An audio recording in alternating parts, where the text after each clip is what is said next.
আসসালামু আলাইকুম রহমতুল্লাহি ওয়া বারাকাতুহু। আলহামদুলিল্লাহ ওয়াসসালাতু ওয়াসসালামু আলা রাসূলিল্লাহ বাদ। আমরা আজকে এসেছি কুন্দুপুকুর ইউনিয়নের মধ্য সালহাটিতে। এখানে জহুরা বেগম নামে একজন মা, উনি দীর্ঘদিন ধরে অসুস্থ। তার দুইটি পা অচল, তিনি তার কোমর থেকে নিচের অংশটা তার অচল হয়ে গেছে।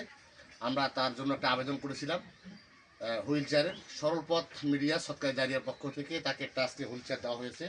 আমরা দোয়া করি যে ভাইয়েরা এই মায়ের জন্য এই হুইল চেয়ারটি প্রদান করেছেন। আমরা তার জন্য দোয়া করি, আল্লাহ তালা তাদের মনের আশা পূরণ করুন। আল্লাহ তালা সরল পথ মিডিয়া সরকার জারিয়াকে বেশি বেশি করে এরকম অসহায় মানুষের পাশে দাঁড়ানোর আল্লাহ তালা যেন এরকম করতে পারে, তারা এরকম যেন আল্লাহ তালা তার দান করেন। আমরা ওনার মুখ থেকে শুনবো।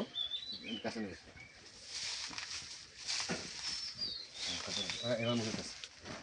এই হুইল চেয়ার পাইছেন, আপনি খুশি হয়েছেন?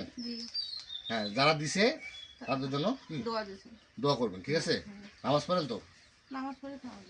এখন বসে বসে এখানে বসে বসে নামাজ পড়বেন, ঠিক আছে? নামাজ পড়বেন আর যারা দিছে তার জন্য দোয়া করবেন, ঠিক আছে? সালামু আলাইকুম রহমতুল্লাহ বারকাতুহু।